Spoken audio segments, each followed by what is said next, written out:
Hello guys, आप सभी का वेलकम करता हूं एक नए वीडियो में। तो गाइस, आप देख सकते हो कि मैं क्लास 12th यूपी बोर्ड 2024 के लिए मोस्ट इम्पॉर्टेंट क्वेश्चन लेकर के आ चुका हूं।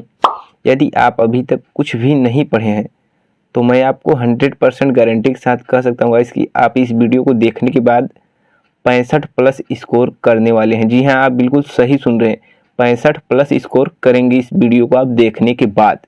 तो चलिए फटाफट से आज की इस वीडियो को हम स्टार्ट करते हैं। दोस्तों, जो हमारा क्वेश्चन पेपर आता है बोर्ड के एग्जाम में, वहाँ पर एक क्वेश्चन और नंबर क्वेश्चन 2 ये बहुविकल्पी होते हैं।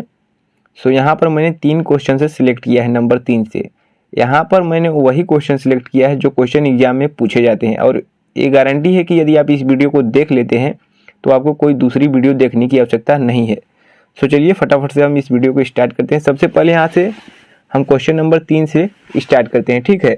तो यहाँ पर आपको आता है 2 आपको गद्यांश दिए रहते हैं जिसमें से आपको एक करना होता है। यहाँ पर आपको मिलते कितने हैं? 10 नंबर। अब मैं यहाँ पर एक आपको आइडिया बताने वाला हूँ, आप पढ़े रहें या ना पढ़े रहें, लेकिन आपको यहाँ पर 10 नंबर मिलने वाला है सिर्फ इस वीडियो को देखने के बाद। यहाँ पर देख सकते हैं कि 5 × 2 10 है, ठीक है। तो यहाँ पर आपसे 5 क्वेश्चन पूछा गया है। पहला क्वेश्चन है उपयुक्त गद्यांश के पाठ और लेखक का नाम लिखिए, एंड उसके बाद है रेखांकित अंशों की व्याख्या कीजिए, और तीसरा है राष्ट्र की कल्पना कब असंभव है, पृथ्वी और जन दोनों मिलकर क्या बनाते हैं, हमारा चौथा क्वेश्चन है। एंड 5वां क्वेश्चन है हमारा पृथ्वी कब मातृभूमि की संज्ञा प्राप्त करती है। इन सभी 5 क्वेश्चंस का आंसर गाइस आपको इसी गद्यांश में से मिलने वाला है। तो चलिए इसको हम बताते हैं कि आपको कैसे लिखना है। सबसे पहले आपको यहाँ पर इस गद्यांश को पढ़ना पड़ेगा कि मातृभूमि पर निवास करने वाले मनुष्य राष्ट्र का दूसरा अंग है। तो यहाँ से आपको ये पता चल गया है कि राष्ट्र का स्वरूप से लिया गया है। देखिए यहाँ पर राष्ट्र का दूसरा मीन्स राष्ट्र जब आ गया तो इसका मतलब होगा कि यह राष्ट्र के स्वरूप नामक पाठ से लिया गया है, और इसके लेखक कौन है? वासुदेव शरण अग्रवाल जी हैं, ठीक है। तो यहाँ हमारा पहला क्वेश्चन यही सॉल्व हो जाता है। उपयुक्त गद्यांश के पाठ और लेखक का नाम लिखिए। तो यहाँ पर हमारे पाठ का नाम क्या है? राष्ट्र का स्वरूप, एंड लेखक का नाम वासुदेव शरण अग्रवाल। तो यहाँ पर गाइस सिंपली आपको 2 नंबर मिल ही गए, ठीक है। एक क्वेश्चन हमारा क्लियर हो गया। एंड यहाँ पर हमारा अब दूसरा क्वेश्चन क्या कहता है कि रेखांकित अंशों की व्याख्या कीजिए। तो यहाँ पर रेखांकित अंश आपको देखने को मिल जाएगा यहाँ पर, क्योंकि मैं इसको हाईलाइट कर देता हूँ ताकि आपको अच्छे से दिखे, ठीक है। तो यहाँ पर मैं इसको हाईलाइट कर देता हूँ, एंड इसके बाद आपको अच्छे से दिखने लगेगा। तो चलिए इसको हमने हाईलाइट कर दिया है। तो यहाँ पर देखिए इसको किस तरीके से लिखना है ये मैं आपको बताता हूँ। यहाँ पर हमारा अंडरलाइन जो किया हुआ है रेखांकित अंश है, इसका लिखा क्या है? इसमें पृथ्वी माता है और जन सच्चे अर्थों में पृथ्वी के पुत्र हैं। तो इसको लिखना कैसे ये मैं आपको बताता हूँ। तो दोस्तों, इस रेखांकित अंश की व्याख्या का अर्थ होगा पृथ्वी माता है और जन सच्चे अर्थों में पृथ्वी के पुत्र हैं। तो इसका मतलब यह निकल करके आता है कि पृथ्वी पर जितने लोग हैं वो सभी पृथ्वी को माता बुलाते हैं, जैसे गौ माता, पृथ्वी माता। तो यहाँ पर यदि पृथ्वी ही नहीं रही तो गौ माता कैसे बनेंगी? तो यही हमारे रेखांकित अंशों का व्याख्या निकल करके आता है। अब इसको हम बात करते हैं कि आपको लिखना कैसे है। सो यहाँ पर आपको इसी शब्द को चेंज करके लिखना होता है, ठीक है। तो आप इसे अपने हिसाब से लिख सकते हो। जैसे यहाँ पर लिखना है तो आप लिख सकते हो पृथ्वी माता है और जितने भी लोग इस पृथ्वी पर रहते हैं वो सभी पृथ्वी को माँ बुलाते हैं, ठीक है। और यहाँ पर जैसे गौ माता, पृथ्वी माता, ये सभी हो जाती हैं, ठीक है। एंड यहाँ पर आप इसको चेंज करके थोड़ा बहुत इधर उधर करके लिख दोगे तो इसका भी आपको 2 नंबर मिल जाएगा। यहाँ पर क्वेश्चन नंबर जो 2 हमारा था ये भी क्लियर हो गया। एंड यहाँ पर हमारा जो तीसरा नंबर क्वेश्चन है राष्ट्र की कल्पना कब असंभव है, देखिए इसका उत्तर आपको यहीं पर मिलने वाला है, ठीक है। इसी को आप पढ़िए, यहीं पर आपको इसका उत्तर मिल जाएगा और यहाँ से आपको 2 नंबर फिर से मिलने वाले हैं। तो चलिए इसको हम पढ़ते हैं।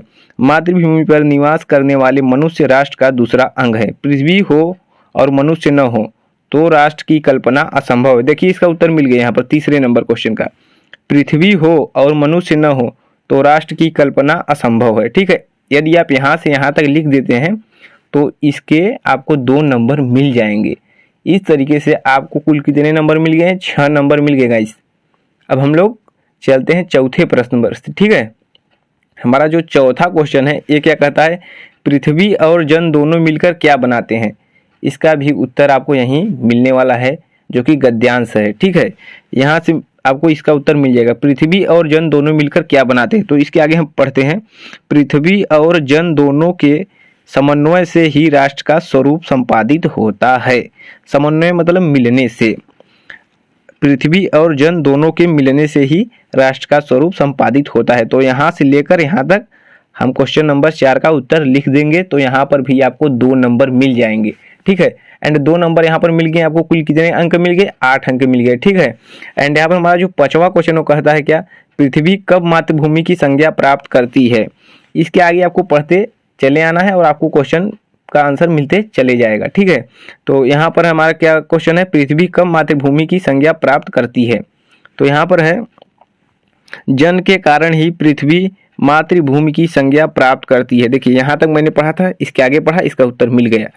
जन के कारण ही पृथ्वी मातृभूमि की संज्ञा प्राप्त करती है। तो यहाँ पर इसको सिंपली लिख देना है, तो यहाँ से आपको 2 मार्क्स मिल ही जाएंगे। यदि आप कुछ भी नहीं पढ़े हैं तो आपको यहाँ से 10 नंबर मिलने फिक्स हैं गाइस। सो इस तरीके से आप इस गद्यांश को लिख सकते हो इजीली। एंड यहाँ पर अथवा करके 2 दिया रहता है, एक और दिया है, वो मैं आपको दिखा देता हूँ।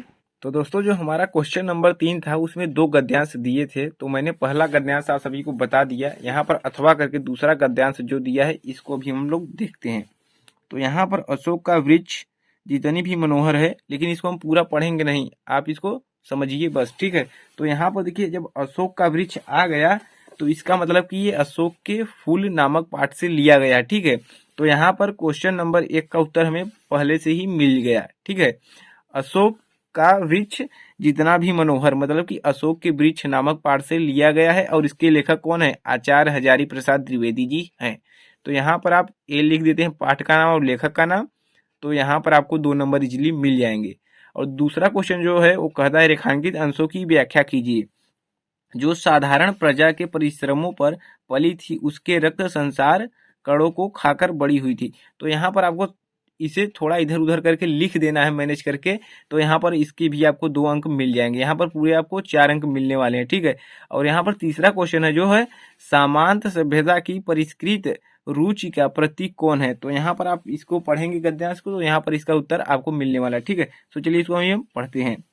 इसका उत्तर हमें यहाँ से मिलता है, उस विशाल सामांत सभ्यता की परिष्कृत रुचि का ही प्रतीक जो साधारण प्रजा के परिश्रमों पर पली थी, उसके रक्त संसार कणों को खाकर बड़ी हुई थी। तो यहाँ से लेकर के आप यदि यहाँ तक लिख देते हैं तो आपको 2 नंबर मिल जाएंगे क्वेश्चन नंबर 3 के। ठीक है, यहाँ पर आपको पूरे 6 अंक मिल गए।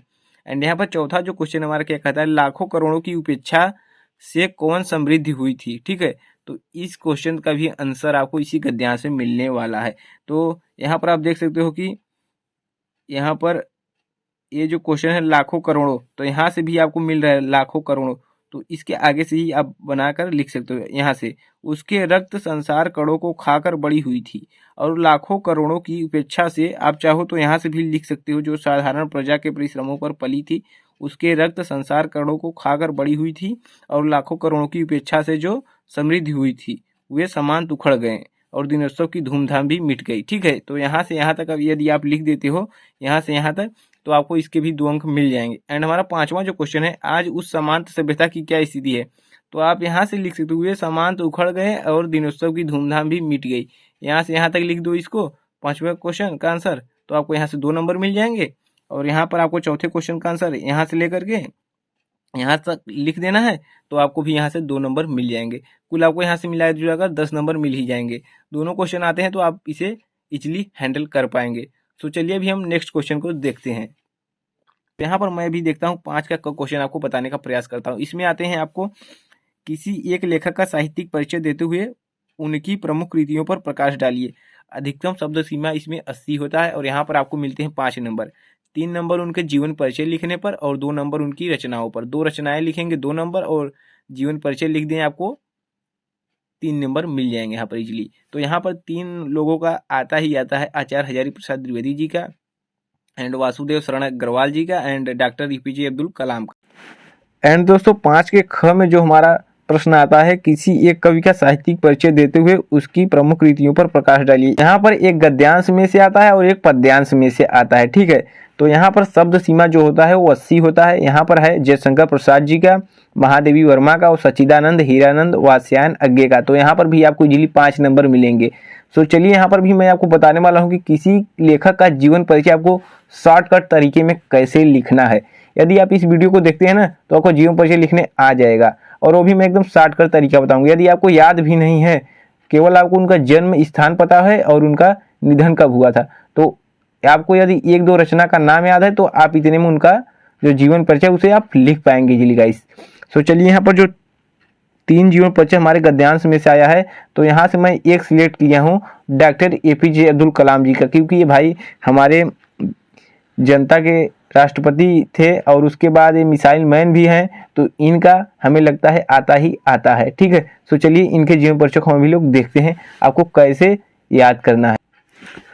तो दोस्तों अभी आप देख सकते हैं कि जीवन परिचय लिखने के लिए आपको मैं बता दे रहा हूँ एक तरीका कैसे आपको लिखना है। सबसे पहले आपको प्रश्नोत्तर संख्या ऊपर डाल देना है, उसके बाद आपको नीचे लिखना है जीवन परिचय, एंड उसके बाद आपको लिखना है जिनका भी है, जैसे डॉक्टर APJ अब्दुल कलाम जी का है तो मैंने यहाँ लिख दिया डॉक्टर APJ अब्दुल कलाम, ठीक है। इस तरीके से आपको लिख देना है।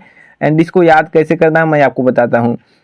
यहाँ पर सबसे पहले इसको 3 से 4 बार पढ़ना है, एंड इसके बाद आपको इसको 3 से 4 बार लिखना पड़ेगा, ठीक है। उसके बाद अभी तो आपके पास टाइम है, आप ये काम कर सकते हो। चलिए इसको भी हम पढ़कर आपको बताते हैं आपको कैसे लिखना है, कैसे याद करना है, किसी चीज़ को किस तरीके से आपको हाईलाइट करना है। तो यहाँ पर मिसाइल मैन एवं जनता के राष्ट्रपति के रूप में प्रसिद्ध डॉक्टर APJ अब्दुल कलाम का जन्म 15 अक्टूबर सन 1931 ईस्वी में रामेश्वरम के तमिलनाडु में हुआ था। कलाम जी अविवाहित थे, ठीक है। तो सबसे पहले आपको इनका जन्म कहाँ हुआ था और कब हुआ था ये याद कर लेना है, ठीक है। उसके बाद आप तो जानते ही हैं ये मिसाइल मैन और जनता के राष्ट्रपति के रूप में प्रसिद्ध हैं ही, और इसके बाद ये अविवाहित थे। इतना चीज़ तो आपको हमें लगता है क्लियर हो चुका होगा। इसके बाद इनका पूरा नेम आपको याद करना है। इनका पूरा नाम अबुल पाकिर जैनुलाब्दीन कलाम है। क्या नाम है इनका पूरा नाम? अबुल पाकिर जैनुलाब्दीन कलाम है, ठीक है। तथा इनके पिताजी का नाम जैनुलाब्दीन कलाम था। यहाँ पर मैंने कलाम नहीं लिखा है, इसके लिए सॉरी। तो यहाँ पर जैनुलाब्दीन था, ठीक है। आप इतना भी लिख सकते हो। इसके बाद हमारा जो पॉइंट आता है वह इनके पिता एक नौका मालिक तथा मछुआरे थे, ठीक है। जो इनके पिता थे वो उनका पेशा क्या था, वो क्या काम करते थे, आप इसको 1 से 2 बार पढ़ेंगे तो आपको याद हो जाएगा पूरा जीवन परिचय। इनके पिता एक नौका मालिक तथा मछुआरे थे और इनकी माता जी का नाम असियम्मा था। तो इनके माता पिता का नाम भी आपको याद होना बहुत ही जरूरी है। तो ये सब याद है तो ये पेज भरता चला जाएगा गाइस। तो इनकी माता का नाम असियम्मा था। एंड इसके बाद हम लोग आगे बढ़ते हैं। इसके बाद है हमारा कलाम जी अपने 5 बड़े भाई बहनों में सबसे छोटे थे। कलाम जी जो थे वो अपने 5 बड़े भाई बहनों में सबसे छोटे थे। कलाम जी के घर की आर्थिक स्थिति ठीक नहीं थी। ये तो सभी लोग जानते हैं कि कलाम जी जो थे हमारे राष्ट्रपति और मिसाइल मैन के नाम से प्रसिद्ध, तो इनके घर की आर्थिक स्थिति ठीक नहीं थी, इसलिए वह अपनी स्कूली शिक्षा पूरी करने के लिए अखबार भी बेचा करते थे। यदि आप APJ अब्दुल कलाम जी की थोड़ी सी भी कहानी सुनी है तो हमें लगता है कि आप लिख पाएंगे बना करके, ठीक है। इनकी प्रारंभिक शिक्षा रामनाथपुरम से एक मैट्रिकुलेशन स्कूल से पूरी की और इसके बाद ये स्नातक की पढ़ाई सेंट जोसेफ कॉलेज तिरुचिरापल्ली से पूरी की। इन्होंने सन 1960 ईस्वी में प्रौद्योगिकी संस्थान मद्रास से अंतरिक्ष इंजीनियरिंग की शिक्षा पूरी की। ये कहाँ से पढ़े, कैसे पढ़े, इनकी शिक्षा कैसे प्रारंभ हुई, इसके बारे में भी आपको जानना बहुत ही ज़्यादा जरूरी हो जाता है। तो चलिए अभी हम लोग इनका देखते हैं कि रचनाएं इनकी देखते हैं और इनका कब निधन हुआ था, ठीक है। तो इनका निधन कब हुआ था? 27 जुलाई 2015 ईस्वी को भारतीय प्रबंधन संस्थान शिलांग मेघालय में इनका निधन हो गया, ठीक है। एंड इनकी रचनाएं हम देख लेते हैं। India 2020, ignited minds, unleashing the power within India, ठीक है। एंड तीसरा जो इनकी रचना है मिशन इंडिया। तो आप इनमें से 2 रचनाओं को याद कर लीजिए, जैसे इंडिया 2020 एंड मिशन इंडिया, ये दोनों याद कर लीजिए। अभी यहाँ पर मैं आपको दिखा रहा हूँ कि देखिए आप इतना यहाँ से लेकर के यहाँ तक पूरा जीवन परिचय लिख दिए, ठीक है। तो यहाँ पर आपको पूरे 3 अंक मिलेंगे, ठीक है। 3 अंक आपको यहाँ पर मिल जाएंगे, उसके बाद 2 अंक आपको उनकी रचनाओं को मिलेंगे, जो उनकी आप रचनाएं लिखेंगे 2 अंक, तो यहाँ पर आपको इजीली 5 अंक मिल जाएंगे फ्रेंड्स। तो यहाँ पर आपको हमें लगता है कि 5 अंक लेने से कोई नहीं रोक सकता है। तो इस तरीके से आप अभी कितने अंक हासिल कर लिए, 15 अंक। अभी 5 के ख में हम लोग देखते हैं, तो यहाँ पर भी आपको 3 लेखक का आता है जीवन परिचय लिखने के लिए, 3 कवि का, ठीक है, जयशंकर प्रसाद का, महादेवी वर्मा का, सच्चिदानंद हिरानंद और शयन अज्ञे का। तो यहाँ पर आपको 3 नंबर जीवन परिचय के मिलते हैं, 2 नंबर आपको उनकी रचनाओं पर मिलते हैं। तो यहाँ पर भी हम लोग देखते हैं जयशंकर प्रसाद का एकदम शॉर्टकट तरीका देखते हैं कि आपको कैसे याद होगा। जैसे ही याद होगा मैं एकदम शॉर्टकट तरीका लेकर एकदम छोटे में करके उसको लिखा हूँ, ताकि आप परीक्षा में लिख सको, अपने एग्जाम को अच्छे से दे सको। तो चलिए भी हम लोग देखते हैं जयशंकर प्रसाद जी का जीवन परिचय। सो भाई साहब, ये आप देख सकते हो कि जयशंकर प्रसाद जी का भी हम पद्यांश में जीवन परिचय याद करने वाले हैं। गद्य में तो हो गए हमारा डॉक्टर APJ अब्दुल कलाम जी का, और पद्य में भी हम लोग याद करने वाले हैं जीवन परिचय जयशंकर प्रसाद जी का। सो चलिए अभी हम लोग इसको पढ़ते हैं। सबसे पहले आपको हेडिंग डालना है जीवन परिचय, उसके आगे आपको लिखना है प्रश्नोत्तर, ऊपर लिख देना है आपको प्रश्नोत्तर संख्या 5 का ख है, उसके बाद जीवन परिचय, इसके बाद जिनका लिख रहे हैं जयशंकर प्रसाद जी का, तो जयशंकर प्रसाद लिखिए। यदि कोई अगले लेखक है, दूसरा कोई लेखक है, तो उसका नाम यहाँ पर लिख दीजिएगा। एंड यहाँ पर मैं एकदम शॉर्टकट में आपको लेकर के आया हूँ दोस्तों, कि ताकि आपको याद हो सके, क्योंकि आपके पास टाइम नहीं है ना। तो यहाँ पर चलिए इसको हम अभी पढ़कर आपको सुनाते हैं। जयशंकर प्रसाद जी का जन्म 30 जनवरी 1889 ईस्वी में काशी के प्रसिद्ध सुघनी साहू नामक परिवार में हुआ था। तो इनका आप जन्म याद कर लीजिए और इनका कब निधन हुआ था ये याद कर लीजिए, ठीक है। इसके आगे पढ़ते हैं। छोटी अवस्था में ही इनके पिता और बड़े भाई के देहांत हो जाने के कारण इनकी शिक्षा क्रम शीघ्र ही टूट गई। क्या हुई, जब इनके पिताजी और इनके जो बड़े भाई थे, जब उन दोनों का निधन हो गया, तब इनकी जो शिक्षा थी, जो पढ़ाई थी, वो शीघ्र ही टूट गई। घर पर ही इन्होंने हिंदी, अंग्रेजी, उर्दू, संस्कृत तथा फारसी का गहन अध्ययन किया। उस जमाने में सोचिए गाइस, एक घर पर ही अपने हिंदी, अंग्रेजी, उर्दू, संस्कृत तथा फारसी का गहन अध्ययन किया। मतलब ये बहुत उसके गहरी, एकदम कह लीजिए कि एकदम उसके अंदर तक, उसके जड़ तक एकदम पहुंच गए थी। कैसे क्या होता है, एक एक शब्द को ये निचोड़ कर पढ़ लिए थे, और उसका एकदम से अध्ययन हो चुका था, ये ज्ञाता बन चुके थे उस टाइम में, ठीक है। तो इसके आगे है, इच्छा, ज्ञान और क्रिया का सामंजस्य ही उच्च मानवता है, उसी की प्रतिष्ठा प्रसाद जी ने की है। एक किस रचना में की है, यह भी आपको आगे मिलेगा। और कामयानी के माध्यम से यही संदेश प्रसाद जी ने संपूर्ण मानवता को दिया है। एक कामयानी के माध्यम से कहते हैं कि इच्छा, ज्ञान और क्रिया का सामंजस्य ही उच्च मानवता है, उसी की प्रतिष्ठा प्रसाद जी ने की है। और कामयानी के माध्यम से यही संदेश प्रसाद जी ने संपूर्ण मानवता को दिया है। और इनकी आंसू प्रसाद जी की प्रसिद्ध काव्य है। इनकी जो प्रसिद्ध काव्य है वो आंसू है। आप इसको याद कर लीजिएगा, एक लाइन में है ही, आंसू प्रसाद जी की प्रसिद्ध काव्य है। 14 जनवरी 1937 ईस्वी को इनका निधन हो गया। बस देखिए आपको कितने पैराग्राफ याद करना, अभी छोटे छोटे देखिए। एक ये हो गया 2 लाइन, फिर 3 लाइन, ये 5 लाइन मानिए, और 2 लाइन ये 7, और 7 ये समझ लीजिए 3 ही लाइन है। 7 3 10, 1 11 12 लाइन आपको याद ही करना है, ठीक है। इतने में आपका 5 नंबर मिल जाएगा। यहाँ पर आपको रचनाएं कितने लिखने हैं, सिर्फ 2 लिखने हैं। तो यहाँ पर कामयानी, आंसू, लहर, झरना, चंद्रगुप्त, स्कंदगुप्त, आप यहाँ पर देख सकते हैं कि क्रम से है सब कुछ। आप कोई भी एक याद करके लिख दो। यहाँ पर 2 लिख दोगे, आपको 2 नंबर इसके मिल जाएंगे और 3 नंबर इसके जीवन परिचय के। तो इसलिए आपको यहाँ पर 5 नंबर मिलने वाले हैं। तो यहाँ से आपको 5 नंबर मिल गए, तो यहाँ पर आपको टोटली भी कुल 20 नंबर मिल गए हैं। चलिए भी हम आगे प्रश्न की ओर बढ़ते हैं। सो गाइस, इसके बाद क्वेश्चन नंबर 6 जो है हमारा, इसमें क्या आता है, अथवा करके ध्रुव यात्रा कहानी के उद्देश्य पर प्रकाश डालिए, अधिकतम शब्द सीमा 80, ठीक है। अथवा करके आता है, 5 अंक का जो होता है हमारा होता है, ठीक है। पंचलाइट अथवा बहादुर कहानी का सारांश लिखिए, अधिकतम शब्द सीमा 80। ये पंचलाइट रेणु जी के द्वारा लिखी एक कहानी है, ठीक है, और इसका सारांश आपको लिखने के लिए आता है। आप बहादुर याद करिए या फिर पंचलाइट, ये दोनों आता ही आता है। यहाँ पर आपको 5 अंक मिलने वाले हैं। अथवा करके आया है, तो इन दोनों में से आप ये लिखिए या फिर इन दोनों में से कोई एक लिखिए। 3 आपको ऑप्शन दे दिया यहाँ पर। अब इससे बढ़िया चांस आप क्या लेंगे, आपको इसे 2 से 3 बार पढ़ना है, उसे आप लिख सकते हैं। गाइस, आप कहेंगे तो इसका मैं वीडियो अलग से बना दूंगा, आपको कैसे पंचलाइट और बहादुर की सारांश जो कहानी है इसका कैसे याद करना है, क्योंकि ये वीडियो काफ़ी लंबा होने वाला है। तो अभी भी क्वेश्चन है आगे, उसको भी हम लोग देखते हैं। पंचलाई रेणु जी की अंचली कहानी, कहानी में बिहार के पिछड़े गांव का परिवेश का जो है चित्रण प्रस्तुत किया गया है, तो इसे आप लोग पढ़ लीजिएगा। और इसके बाद जो हमारा क्वेश्चन नंबर 7 आता है, यहाँ से भी आपको 5 अंक मिलने वाले हैं। रश्मि रथी खंड काव्य के आधार पर कर्ण का चरित्र चित्रण कीजिए। ये गाइस कई बार पूछा हुआ क्वेश्चन है, मैं आपको बता दूं ये बहुत बार पूछा गया क्वेश्चन है, आप इसको पढ़ लीजिएगा 2 से 3 बार। तो यहाँ से आपको कितने अंक मिलते हैं, 5 और 5 10।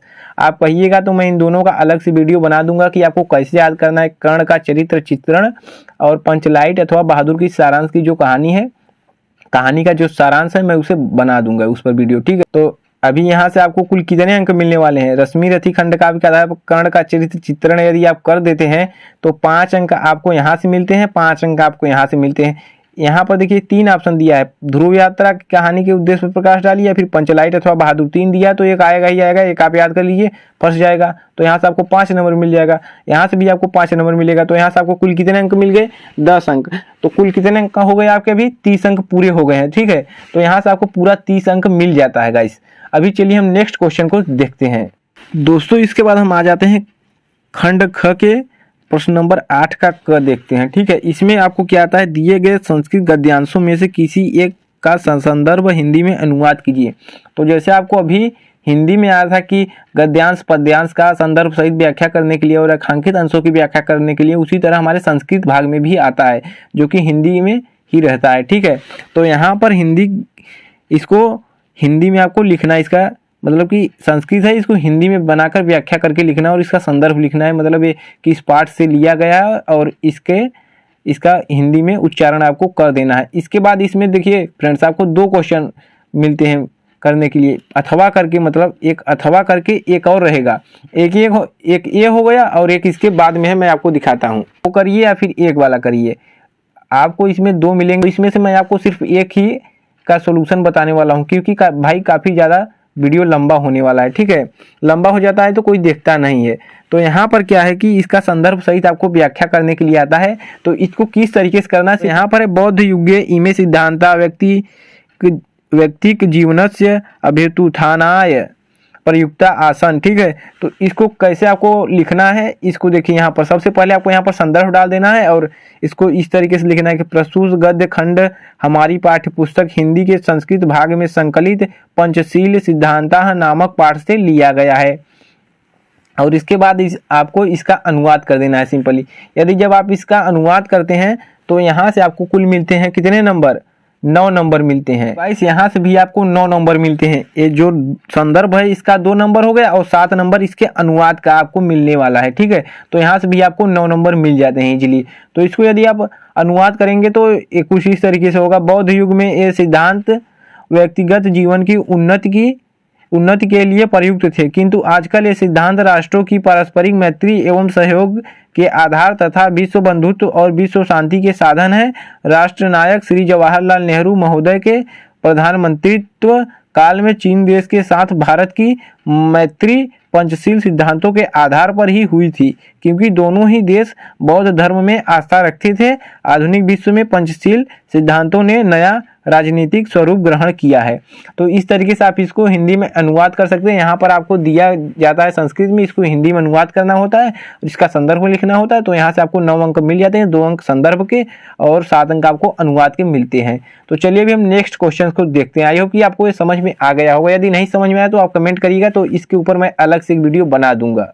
तो गाइस अभी हम क्वेश्चन नंबर 8 का ख देखते हैं। इसमें आपको 2 श्लोक दिए रहते हैं जिसका संदर्भ सहित अनुवाद आपको करना होता है। 8 का ख जो प्रश्न होगा इसमें आपको 2 प्रश्न दिए रहेंगे, जो 2 श्लोक दिए रहेंगे। आपको 9 नंबर उसका भी मिलेगा, लेकिन ये थोड़ा सा छोटा होता है, आप इसको अच्छे से लिख पाएंगे। ये हमारे पद्यांश में से लिया जाता है, ठीक है।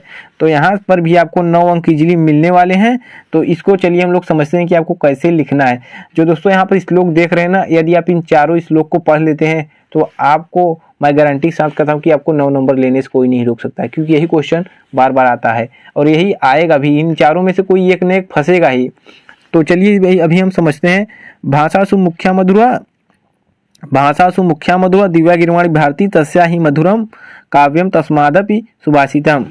और इसमें अथवा करके आपको एक और क्वेश्चन दिया रहता है। सहसा विदधित न क्रियाम विवेकः परमाद पदाम पदम वृणुते ही व्रीमस्य कारिणीम गुण लुब्धाः ही स्वमेव संपदः। ठीक है, तो इसमें 2 क्वेश्चन दिया रहता है एंड मैं यहाँ से 2 अपने मन से यहाँ पर मैं सिलेक्टिव क्वेश्चन लिख दिया हूँ। यदि आप इन दोनों को भी पढ़ लेते हैं तो बहुत अच्छी बात होगी, आपको 9 नंबर मिलने वाले हैं। ठीक है, तो सुखार्थी न कुतो विद्या कुतो विद्यार्थी सुखम सुखार्थी वा तज्जेत विद्याम विद्यार्थी वा तज्जेत सुखम। और इसके बाद हमारा जो चौथा है काव्य शास्त्र विनोदेन कालो गच्छति धीमताम वैसेन च मूर्खाणाम निद्रा कलहेनवा।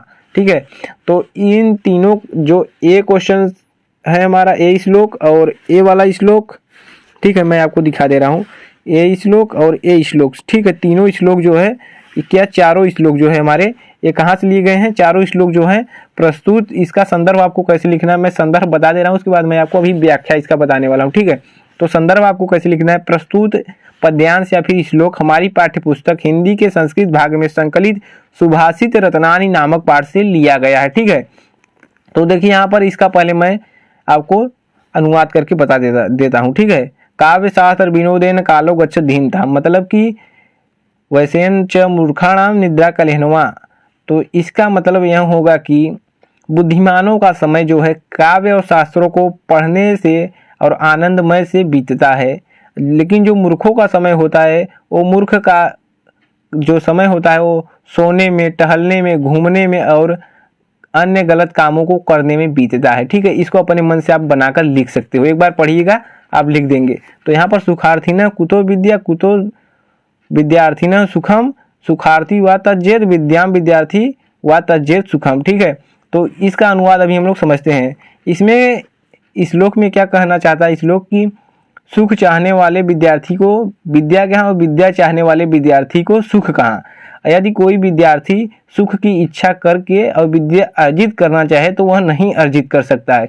इसलिए यदि आप विद्या अर्जित करना चाहते हैं तो आपको सुख की इच्छा छोड़ देनी चाहिए। ठीक है, एंड यहाँ पर भी हम ए वाला देखते हैं कि ए तीनों ज़्यादा आता है, ए तो बहुत कम आता है। तो इन तीनों को मैं बता दे रहा हूँ, नहीं तो वीडियो बहुत ज़्यादा लंबा बन जाएगा। ठीक है, तो भाषा सु मुख्य मधुर दिव्या गिरिवन भारती तस्या ही मधुर काव्यम तस्मादक सुभाषितम। तो भाषाओं में मुख्य मधुर और दिव्य अलौकिक हमारी संस्कृत भाषा है और उससे मधुर उसके काव्य हैं। ठीक है, तो इस तरीके से आप इन तीनों का अनुवाद कर सकते हो। सो चलिए अभी हम लोग नेक्स्ट क्वेश्चन देखते हैं। गाइस जो यहाँ पर हमारा जो प्रश्न संख्या 12 का क होगा, इसमें आपको क्या पूछेगा, करुण रस अथवा वीर रस का परिभाषा और इसका एक उदाहरण दीजिए। ठीक है, तो यहाँ पर भी आपको 2 नंबर मिलने वाले हैं। तो यहाँ पर आप करुण रस अथवा वीर रस की परिभाषा और एक उदाहरण लिख देते हैं तो यहाँ पर आपको 1-1 प्लस 2 नंबर मिल जाते हैं। और जो ख क्वेश्चन होगा इसमें श्लेष अलंकार, उत्प्रेक्षा अलंकार, अनुप्रास, उपमा इन दोनों को देगा या फिर इन दोनों को देगा या फिर इन दोनों को या फिर इन दोनों को, तो इसी में से किसी एक को आपको लिखना रहेगा। तो यहाँ पर भी आपको 2 मार्क्स मिल जाएंगे। एंड जो ग होगा इसमें सोठा छंद अथवा कुंडलियाँ छंद की परिभाषा उदाहरण सही से लिखिए। तो यहाँ पर भी आपको किसी एक का लिख देना होगा, तो यहाँ पर आपको 2 नंबर मिल जाएंगे इजीली। अभी मैं आपको बताने वाला हूँ। इसके बाद 14 नंबर जो हमारा क्वेश्चन आता है, निम्न विषय में से किसी एक विषय पर अपनी भाषा शैली में निबंध लिखिए। तो यहाँ पर मैं आपको बता दूं जो मोस्ट इम्पॉर्टेंट क्वेश्चन है, यहाँ पर आपको 9 नंबर मिलने वाले हैं। सिर्फ आप एक निबंध एकदम से रट लीजिए। जो निबंध है वो पर्यावरण पर है। ठीक है, प्रदूषण और निराकरण के उपाय, सिर्फ आपको पर्यावरण पर ही रटना है। ठीक है, क्योंकि पर्यावरण इस समय जो है प्रदूषित बहुत तेजी से हो रहा है, तो आप पर्यावरण पर रट लीजिएगा एकदम से, क्योंकि ये आने वाला है और 9 नंबर आपको ये दे करके जाएगा। ठीक है, तो चलिए अभी हम लोग 14 और 12 क्वेश्चन को हल करते हैं, इसको देखते हैं। सबसे पहले यहाँ पर अभी हम लोग देखते हैं करुण रस और यहाँ पर क्या है वीर रस। तो यहाँ से भी हमको 2 नंबर मिलने वाले हैं। सो चलिए इसको भी हम लोग समझते हैं। यहाँ पर देखिए सबसे पहले आपको ब्लैक पेन से लिखना है करुण रस। इसके बाद इसकी परिभाषा आपको लिखनी है। कैसे लिखनी है अभी मैं आपको शॉर्ट ट्रिक बताने वाला हूँ। तो सबसे पहले आपको इसका स्थायी भाव लिख देना है। करुण रस का स्थायी भाव शोक होता है। इसके बाद आपको लिखना है किसी प्रिय व्यक्ति, वस्तु या द्रव्य नाश तथा प्रेमी से सदैव के लिए बिछड़ जाने से करुण रस उत्पन्न होता है। जैसे आपका कोई प्रिय हो, व्यक्ति हो या वस्तु हो, कोई भी हो, वो आपसे अलग हो जाता है, यदि जिंदगी भर न मिले तो आपके मन में करुण रस उत्पन्न हो जाता है। ठीक है, शोक नामक स्थायी भाव, विभाव, अनुभाव और संचारी भाव के संयोग से करुण रस उत्पन्न होता है। आप इसको लिखना चाहें इतना लिख सकते हैं या फिर इसको लिख दीजिए, लेकिन आपको 2 नंबर मिलने वाले हैं। ठीक है, आप ए भी लिखेंगे तो भी आपको 2 नंबर मिलेगा, ए लिखेंगे तो भी आपको 2 नंबर मिलेगा, और इसका स्थायी भाव को लिख देना है ब्लैक पेन से। ठीक है, तो यहाँ पर इसका भी हम लोग उदाहरण देखते हैं। क्यों छलक रहा दुख मेरा ऊषा की मृदु पलकों में, हाँ उलझ रहा सुख मेरा संध्या की घन अलकों में। तो आप इसे 2 लाइन का है ही, तो आप इसको याद कर लीजिएगा। ठीक है, तो यहाँ पर हास्य रस का स्थायी भाव हास होता है, तो इसको आप यदि लिखना चाहते हैं इसकी परिभाषा तो लिख लीजिएगा यहीं से। जब हास नामक स्थायी भाव, यहाँ शोक की जगह हास कर दीजिएगा, हास नामक स्थायी भाव, विभाव, अनुभाव और संचारी भाव के संयोग से हास्य रस की उत्पन्न होती है। तो यहाँ पर आप लिख सकते हैं इस तरीके से। ठीक है, और किसी व्यक्ति, वस्तु या व्यक्ति के वेशभूषा, वाणी को सुनकर या देखकर जो हमारे मन में हंसी उठती है उसे हास्य रस कहते हैं। इस तरीके से भी आप लिख सकते हो। तो यहाँ पर मैं एक उदाहरण लिखा हूँ, तो इसे आप नोट कर सकते हो। मैं महावीर पापड़ खूब तोड़ता हूँ, अगर गुस्सा आ जाए तो कागज तक मरोड़ देता हूँ। इस तरीके से हास्य रस का जो उदाहरण है आप लिख सकते हो। एंड यहाँ पर 1 नंबर आपको परिभाषा का मिलेगा, 1 नंबर आपको उदाहरण का मिलेगा। तो यहाँ से आप टोटली 2 नंबर ले सकते हो। तो दोस्तों अभी अनुप्रास अलंकार हम लोग देखते हैं। जब एक ही वर्ण की बार बार आवृत्ति होती है तो वहां पर अनुप्रास अलंकार होता है। इसे आप नोट कर सकते हो, एक ही वर्ण की बार बार आवृत्ति होने पर अनुप्रास अलंकार होता है। जैसे यहाँ पर कानन कठिन भयंकर भारी घोर घाम हिम वारी बयारी। तो यहाँ पर वर्ण किसे कहते हैं? क ख ग घ को वर्ण कहते हैं ना। तो आवृत्ति मतलब ध्वनि जो हमें सुनाई देती है। कानन कठिन भयंकर भारी मतलब क 2 बार आ गया, और भ 2 बार आ गया, घ से घड़ी 2 बार। तो यहाँ पर क्या होगा? अनुप्रास अलंकार होगा। इसके बाद अभी हम लोग देखते हैं यमक अलंकार। यदि आप इन दोनों को याद कर लेते हैं तो यहाँ पर भी आपको 2 नंबर मिलने वाले हैं गाइस। तो चलिए अभी हम लोग यमक अलंकार को देखते हैं। जब एक ही शब्द 2 या 2 से अधिक बार आता है और उसका अर्थ अलग अलग हो तो वह यमक अलंकार कहलाता है। यहाँ पर वर्ण था अनुप्रास में, और यहाँ पर क्या है? शब्द है। शब्द जैसे यहाँ पर अभी हम आपको समझाते हैं। जैसे यहाँ पर काली घटा का, घमंड घटा, नभ मंडल तारक वृंद खिले। मतलब काली घटा क्या हो गया? बादल। पहले घटा का अर्थ क्या हो गया? बादल। और दूसरे घटा का अर्थ क्या हो गया? घमंड, मतलब घट गया, मतलब माइनस घटा। दूसरे घटा का अर्थ क्या हो गया? घटा, मतलब कम हो गया। काली घटा का घमंड घटा, नभ मंडल तारक वृंद खिले।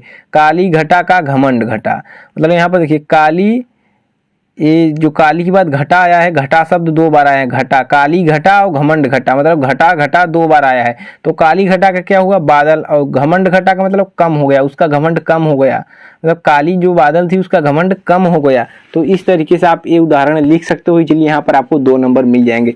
तो गाइस यहाँ से आप टोटली 6 नंबर ले सकते हो। 2 नंबर इसके, 2 नंबर इसके, 2 नंबर इसके, तो 6 नंबर ले सकते हो। सो गाइस अभी हम लोग यहाँ पर देख लेते हैं सोरठा और दोहा, जो कि यहाँ पर 2-2 नंबर इससे भी हमको मिलने वाले हैं। तो चलिए यहाँ पर अभी हम लोग सबसे पहले समझते हैं सोरठा के बारे में। तो सोरठा अर्ध सम्मात्रिक छंद है। सबसे पहले आपको यहाँ जानना है कि सोरठा अर्ध सम्मात्रिक छंद है। ठीक है, इसमें 4 चरण होते हैं। इसके पहले और तीसरे चरण में 11-11 मात्राएं तथा दूसरे और चौथे चरण में 13-13 मात्राएं होती हैं। ठीक है, तो कैसे होती हैं? इसके पहले और तीसरे चरण में 11-11 मात्राएं कैसे होती हैं, और दूसरे और चौथे चरण में 13-13 मात्राएं कैसे होती है, इसके बारे में हम लोग समझते हैं। तो उदाहरण है, राम स्वरूप तुम्हार बयन, अगोचर बुद्धि पर, अभिगत अगत अफार, नेति नेति नित्य निगम कह। ठीक है, तो अभी हम लोग यहाँ पर समझते हैं। देखिए जहाँ पर जैसे डबल मात्रा आएगा, जहाँ बड़ी आ का मात्रा आएगा वहाँ पर यस लगेगा। यस मतलब 2 होता है। ठीक है, और यहाँ पर देखिए बड़ी की मात्रा है तो यहाँ पर यस लगेगा। और जैसे यहाँ पर देखिए छोटी की मात्रा आएगी तो यहाँ पर सिंगल पाई लगेगा। ठीक है, तो इसको लघु कहते हैं, इसको गुरु कहते हैं। ठीक है, तो यहाँ पर देखिए 2 और 1 3, 3 1 4, 4 2 6, 1 7, 7 और 8 9, 2 11। ये पहला चरण है तो 11 आया। पहले चरण में देखिए यहाँ पर पहले और तीसरे चरण, ये पहला चरण हो गया और ये दूसरा, ये तीसरा चरण है। ठीक है, तो तीसरे चरण में भी हम लोग देखते हैं 1 2 3 4 5 6 7 8 और 3 11, 2 और 1 8 2 10 और 1 11। पहले और तीसरे चरण में 11-11 मात्राएं, दूसरे तथा चौथे चरण में 13-13 मात्राएं होती। तो 1 2 3 4 2 6 2 8 8 2 10 और 3 13। तो यहाँ पर 13 है और यहाँ इसमें भी 13 होगा। ये मैं आपको समझाने के लिए बनाया हूँ, लघु और गुरु। ठीक है, तो 2 और 1 3, 3 2 5 और 1 6, 6 2 8, 8 3 11, 2 13। तो इस तरीके से होता है। अभी हम लोग थोड़ा सा दोहा के बारे में समझ लेते हैं, ठीक है, और इसका उदाहरण सहित हम लोग समझने वाले हैं। तो दोहा असमात्रिक छंद है, इसमें 4 चरण होते हैं। इसके पहले और तीसरे चरण में 13-13 मात्राएं और दूसरे तथा चौथे चरणों में 11-11 मात्रा होती है। ये सोरठा का उल्टा होता है दोहा जो होता है, ठीक है। तो मेरी भव बाधा हरो राधा नागरी सोई, जा तन की झाई परे श्यामु हरित दूत होई। तो इस तरीके से आप इसको याद कर सकते हो इजीली। सोरठा जो होता है वो दोहे का उल्टा होता है और जो दोहा होता है वो सोरठा का उल्टा होता है।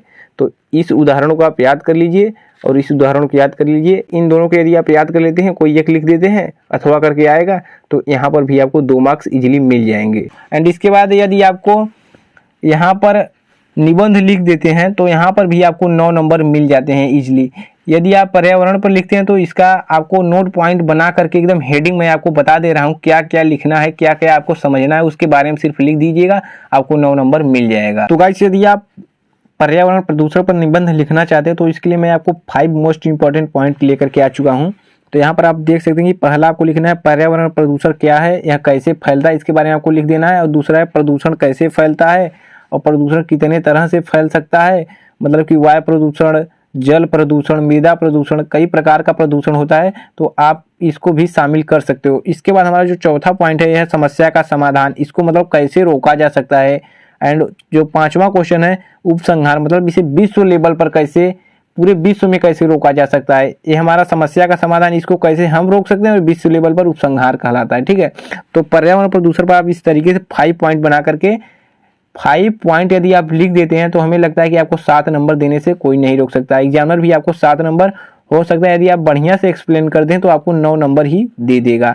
यदि आप और भी पॉइंट अपने से बनाना चाहते हो तो इसमें लिख सकते हो। देखिए जैसे आप प्रदूषण कैसे फैलता है तो ये लिखेंगे, इसमें 3-4 पॉइंट बन जाएगा। प्रदूषण कितने तरह से फैलता है तो जल के द्वारा फैलता है, जैसे मैं पानी पी लिए गंदा, मलेरिया हो गया।